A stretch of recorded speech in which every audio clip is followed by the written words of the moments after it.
Before starting the video, make sure to smash that like button.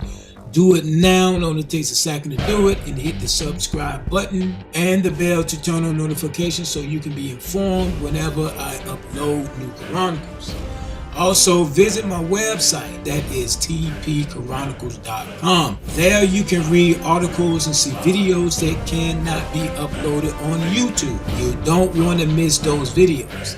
The link is in the description box below. Also, join me on Facebook, Twitter, IG, TikTok, social platforms. If you are down with the campaign, type CN, which stands for Chronicle Nation, in the comment section. Upon that note, let's get into this next video, and it goes like this.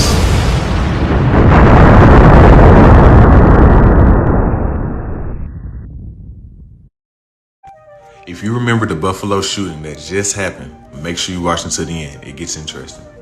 So if you didn't know, this guy here woke up and drove 200 miles to a grocery store in Buffalo, New York, shooting and killing 10 people and injuring 3 others.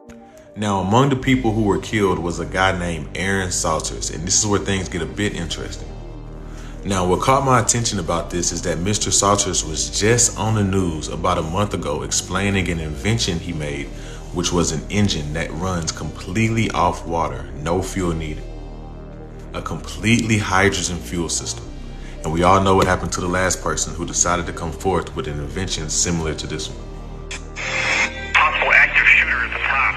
Before Buffalo police rushed to Top's Friendly Market Saturday, there was Aaron Salter, the security guard, killed as he served and protected. Aaron Salter, 55, retired Buffalo police officer. Loved electric cars. He built a lab in his garage where he spent countless hours working to develop an engine that could run on water. It's not running off of gas fuel? No, there's no gas fuel. I can't tell you how I use it. I do have a patent pending. A local inventor has discovered a way, hear this, to use water to run your car. Make no mistake about it, Chronicle Nation. The secret societies created an army which is called the Internet Army Trolls. And these bees, who are a part of the beehive, are sent out to oppose the truth. Everything that I'm showing you people are a part of the 0 day. I stumbled across this individual by the name of Jericho Green, and he put together both killings of 2 men who created engines that run off of water. These 2 men were a threat to the plan. Well, what plan? The agenda of control. You can call it a theory all you want. In the end, you will be the one that suffers. Bear with me for a minute, Chronicle Nation. I want to throw this topic in this video because it has everything to do with the 2030 reset. 0 Day is building on a platform of the Great Reset agenda. Watch this. So I want to do a video real quick on something. Shout out to my man Craig Long. He posted something on his Instagram that really caught my eye. You know, I wouldn't consider myself a conspiracy theorist, even though a lot of the things that people considered conspiracies 5-10 years ago have already come to pass. So what's a conspiracy at this point? I guess if we wait long enough, nothing will be a conspiracy. But some might call what I'm about to talk about a conspiracy. So the man who was killed by that demon in Buffalo at the Tops grocery store, the security guard, Mr. Aaron Salter, former police officer, he engaged the shooter, shot him, but the body armor proved to be too much for his rounds, and he was then killed by the shooter.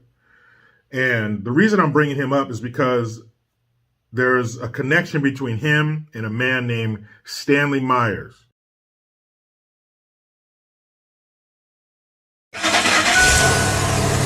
Aaron Salter Jr. wore many hats in his life: retired police officer, substitute teacher, but one of his true passions was science. He built a lab in his garage where he spent countless hours working to develop an engine that could run on water. It's not running off of gas fumes? No, there's no gas fumes. There's no gas fumes. Sadly, for all he was in life, the world is learning his story because of the courage he displayed doing his job, protecting his community. Working security at the Tops grocery store, Salter engaged the shooter, who was heavily protected by body armor. We have evidence that he struck him at least one time, and that unfortunately had no effect. Not everyone would have made the same choice, to run towards gunfire. And with his experience, 30 years on the Buffalo police force, he had to have guessed the shooter had an assault rifle. Yet Salter tried, ultimately in vain, to save the lives of others. Aaron was, a great individual, and I know he, in his heart, he wanted to save as many people as he could. And it didn't surprise me to hear that he engaged the guy right away that tried to stop him. Salter retired from the Buffalo police force in 2018, and by all accounts, he didn't need this job at Tops, working security. Surviving a job in law enforcement and making retirement, it's a big deal for you personally and for your family, because they expect, you can kind of ride it out now and enjoy your life. But Salter chose to continue serving his community because he believed he could make it better. Now his former colleagues are trying to get him reinstated into that police force for a single day so his city can honor him with the formal police funeral they say he deserves. Mike Drolet, Global News. Back in 1998, March 21st, 1998, a man by the name of Stanley Myers was meeting with these guys to fund a project of his. He had created a water-powered engine. And he started creating this engine back in 1975, right around the time of the great gas crunch, the gas crisis. They even started building cars differently because of this gas crisis. Look at the Chevy Nova. Look at, say, a 72 Nova versus Beverly Hills Cop. Eddie Murphy was driving a Chevy Nova. Look at the difference in those two. So, and there are others, but during that gas crisis is when he started working on that engine. Okay. It never wears out because there's no moving parts. In the top our news here at 6 o'clock, an age-old dream becoming a reality. A local inventor has discovered a way, hear this, to use water to run your car. It's a major breakthrough that will no doubt make motorists happy. And as Ralph Robinson explains, the Pentagon is also showing lots of interest in this project. Water has always been considered a precious commodity, but Stan Meyer's invention may make it even more valuable. He has developed what's called a water fuel cell. It has taken the place of his old gas tank. The water fuel cell breaks down water molecules into oxygen and hydrogen. The hydrogen is used to run his dune buggy. I don't care if you use rainwater, well water, city water, ocean water. If you don't have any fresh water, go ahead and use snow. If you don't have any snow available to you, they use salt water because there's no adverse effect to the fuel cell. Meyer started working on this project 4 years ago. He's not a scientist. He isn't even a chemist. In fact, he never graduated from college. Myers was determined, he says, to design something to protect this country from oil embargoes. And we have calculated that if we take the dune buggy from Los Angeles to New York, we would roughly use 22 gallons of water. The Pentagon flew a lieutenant colonel in last week to look at Myers' invention. There's talk of possibly using it in the Star Wars defense program and to run army tanks. Myers is currently perfecting a water fuel cell for cars. It will cost about $1,500. He says it won't need any maintenance, and you won't have to replace it. It'll be at least 2 years before the fuel system goes into mass production. The date it happens will be one the fuel industry hates, but it'll put a smile on the face of those who've had to say at one time or another. Are we not getting into a gas crisis right now? But Stanley Myers was meeting with some guys along with his brother to get funding for his water-powered engine. So they bring him these drinks to the table, and I think it was cranberry juice. He takes a drink. He immediately stands up, starts grabbing his neck. He says, "They poisoned me." He goes out into the parking lot where he eventually died. But before he died, he said, "They poisoned me because I'm working on a water-powered engine," is basically what he said. Pull her up.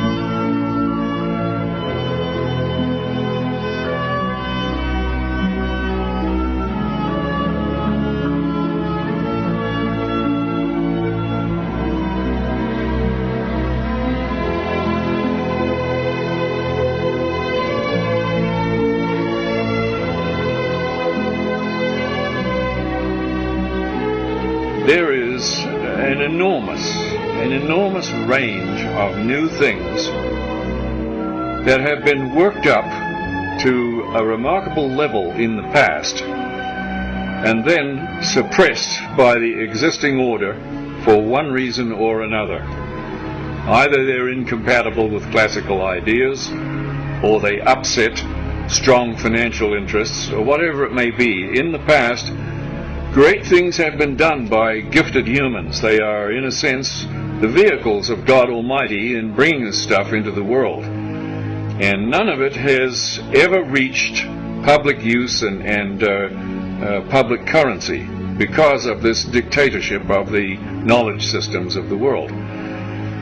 Video, and in particular projects like this one we're on now, they reveal that you can do to these ancient, seemingly ancient discoveries what was not possible or feasible 50 years ago. It was simply beyond technical capabilities, and the means of distributing what you discovered were all in the wrong hands. Nowadays, the internet has put all that to bed. You can't do that anymore.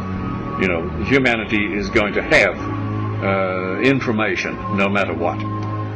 So I see in the things that I know about and have been personally involved with a great horizon for producing an endless series of productions like this that will bring this stuff out of the limbo where they've been shoved and into the full light of day, where some of the bright young people who are now on the earth can make them into blessings for mankind.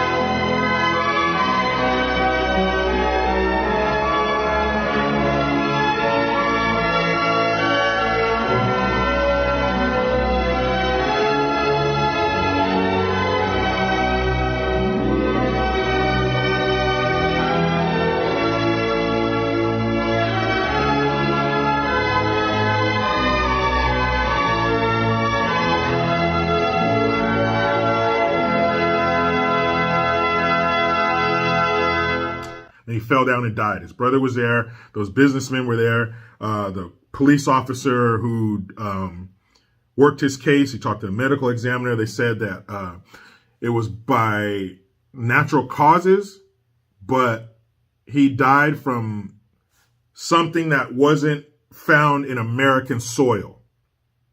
So could have been from somewhere else. But he died, and he was working on a water-powered engine. Now, here's a connection. Mr. Aaron Salter, in his free time, he also created a water-powered engine. And he was on the news. There's footage of him running the engine, talking about it. There's no emissions, blah, blah, blah. This is revolutionized. And if you think about it, because these are humans we're talking about, and truth is stranger than fiction. So all these movies you've seen where the government will do this stuff to take somebody out because they were working on something and they make it look like an accident. And, what was it, that movie, The Shooter with Mark Wahlberg? They had this suicide contraption where they could strap it onto your neck and they put your gun in there and then they crank it down and they go, and it makes the gun go like this to your head. And then they pull the trigger, they take the contraption away, and it looks like you put the gun to your side head and blew your brains out. And they wrote a suicide note for the guy they were going to kill, and they injected him with, and they were trying to make him drink water to flush it out of his system. And the guy says, you don't want them to do an autopsy and then find this guy's system full of that the CIA uses. So, that just furthers the cloak and dagger. Oh, they, stick you with this stuff that the agency uses and all this. And we think it's in the movies. But truth is stranger than fiction. Real will blow that Hollywood out of the water. So is it possible, because they're talking getting electric cars, everybody getting an electric car, we're going to put 500,000 charging stations across the U.S. Biden is perverted. Our grandpa in chief telling us, why don't you just buy electric cars? But what would fly in the face of electricity? What do we all have access to? Because see, to get electricity, you got to have the charging stations. You got to put one in your house, and PG&E. That's what it is out here in California, Pacific Gas and Electric. I don't know what you guys got, East Coast or whatever, but out here it's PG&E. So you got to go through PG&E to get electricity, even if you have solar. Your meter is still running and it's still controlled by PG&E. If you have solar, PG&E still has to come out and approve it for you to use it. So you got to go through somebody. But we all got access to water. We all got a hose. We all live by a lake or an ocean or something, but we all have sinks and stuff and hoses in our front and backyard or whatever. So that we could supply ourselves. That would take them out of the picture. That would give us personal responsibility. So, Chronicle Nation, I need y'all to understand that this is straight up Luciferianism. God has given us free will to choose. Satan can only promote fear and passively create systems of control. Currency is control. Gas is control. Destroy independence and become slaves to a world order. This is what it's all about, family. This is what all these shootings, this is why the gas prices are high. And anybody that will come in the midst and oppose what they're doing, they cut them down like these two gentlemen. Wake up, family. We would be responsible for powering our own vehicles. No more gas stations, no more charging stations. That takes the power away from them. And then all the money in the auto industry. Obama tried to save them. They're too big to fail. So the government obviously gives a big shit about the auto industry. And then a large part of the oil that we use, that we get from other countries, terrorist countries, is for fueling our vehicles. So you cut vehicles out of the equation, that's a lot of damn money. It's a lot of damn politicians in bed with the auto industry, with their lobbyists and whatever. Who knows how many manila envelopes stuffed with cash have been slid under tables to these fools. So it's not that far-fetched because, again, things that we thought were unthinkable 10 years ago. The Ku Klux Klan in the classrooms. Men can get pregnant. Chest feeders. All this stupid Yeah, man, you go ahead and take some Flintstone vitamins for a year. You can go play with the girls. We would have laughed at. You would have been locked in a room with a straitjacket on for talking about is happening or has happened. So how far-fetched is this?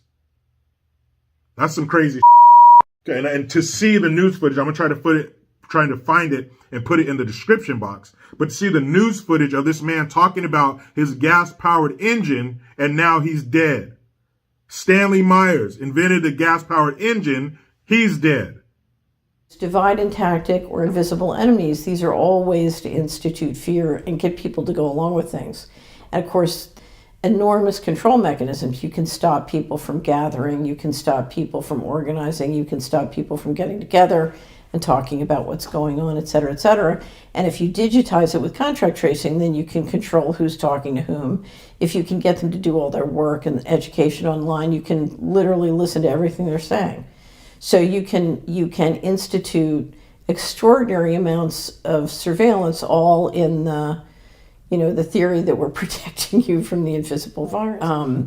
Essentially, what you're trying to do is you're trying to get people to buy into a solution before they see where it's ultimately going to go. Because you're talking about a transaction system that is no longer a currency, it's a control system. So it's like a credit at the company store. If every central bank comes out with a digital central bank currency, they have the ability to turn your money on and off. So if you don't behave,